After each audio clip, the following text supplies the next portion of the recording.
O mito de que o luxo gera revoluções. Normalmente nos filmes e na literatura é realizado um paralelo entre o luxo nas cortes e a pobreza do povo.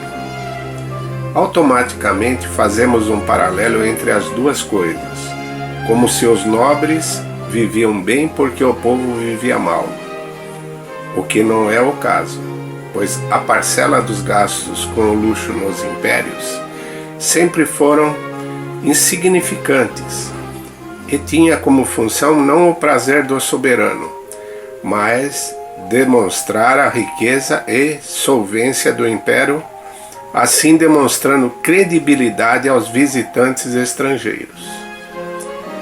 Infelizmente, não é apenas Hollywood que propaga esse tipo de mito. Até mesmo as apostilas do Estado culpam o luxo da corte de Romanov pela Revolução Russa e até afirma que os ovos de Fabergé foram um fator de revolta social.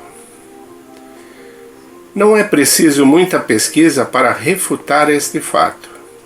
Com um pouco de análise crítica e atividade cerebral, podemos descobrir que os ovos de Fabergé custavam em torno de 2 a 4 mil dólares e que o mais caro foi o ovo de inverno de 1913, que custou 25 mil rublos, o que atualmente equivale a 12.500 dólares. Ou seja, os ovos mais baratos tinham o preço de uma TV avançada e o mais caro tinha o preço de um carro popular. Portanto, afirmar que os ovos de Fabergé causaram a revolução é o mesmo que dizer que o Brasil pode sofrer uma revolução porque o presidente comprou uma TV 3D ou um carro básico. Também podemos notar esses absurdos quando se trata da Revolução Francesa.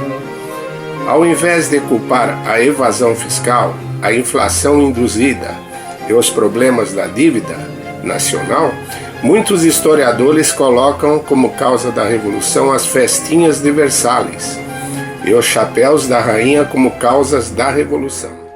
O mito de que o luxo quebrava as finanças dos impérios é resultado de uma antiga falsificação histórica, que pretendia esconder as verdadeiras causas do rombo nas finanças das grandes potências mundiais. O fator mais destrutivo para a economia de um país é a guerra. É claro que isso não é divulgado, pois os barões da indústria bélica também são os senhores da mídia e construtores da história.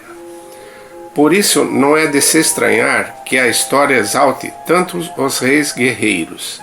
Eles são ovacionados como monarcas fortes e decisivos, e em contrapartida trata os pacifistas como fracos e indecisos.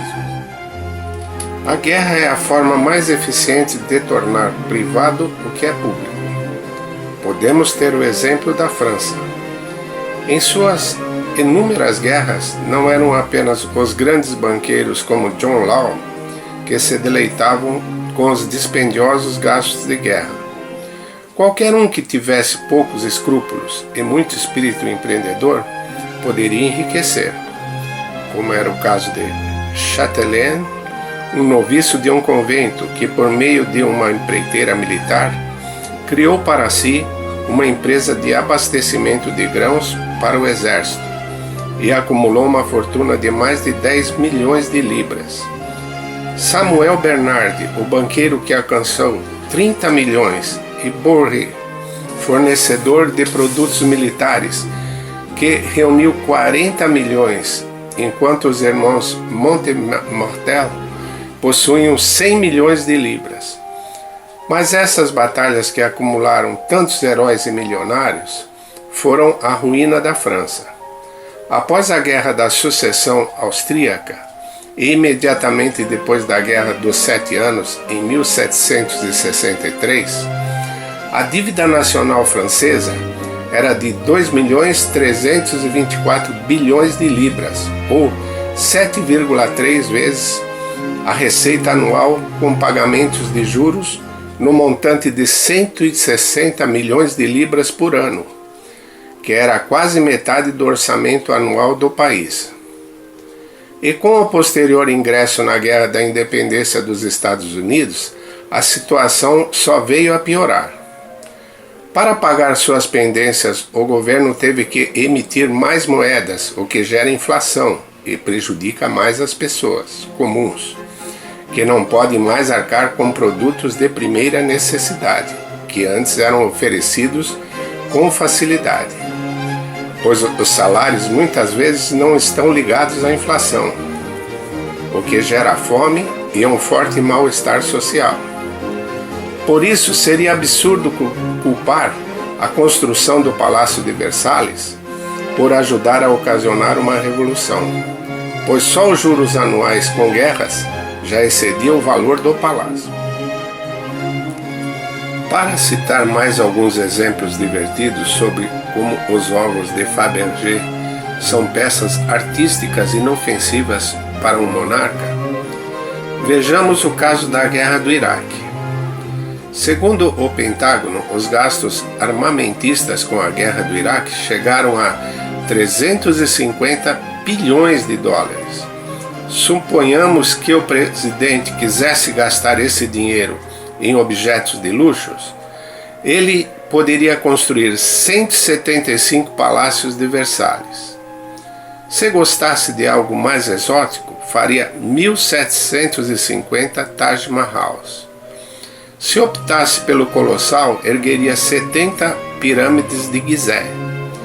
Se lhe agradasse algo moderno, faria 218 Brasílias. E finalmente, se quisesse algo bem clássico, nada melhor do que 125 bilhões de ovos de Fabergé. Com isso, podemos perceber que só a análise crítica nos leva à verdade, e que a preguiça mental, o sensacionalismo e o preconceito nos levam a falsas premissas. Nicolau II, segundo o historiador de Onderberg, e muitos outros historiadores e estadistas da Rússia, não gostava de festas, dos barulhentos cerimoniais, e que isso para ele era um fardo. Ele não era como todos os demagogos que se utilizam de artifícios e toda a publicidade da mídia. Em relação ao vestuário, se valia da frugalidade e modéstia em casa. Os funcionários que estavam com ele desde os seus primeiros anos diziam: suas roupas eram modestas. Ele não gostava de extravagâncias e do luxo. Mesmo após o assassinato em Ekaterimburgo, foram encontrados nas calças militares do rei, no interior do bolso esquerdo, uma etiqueta que marcava: fabricada em 4 de agosto de 1900. E isto aconteceu em 8 de outubro de 1916. Quer saber mais sobre a Rússia Imperial?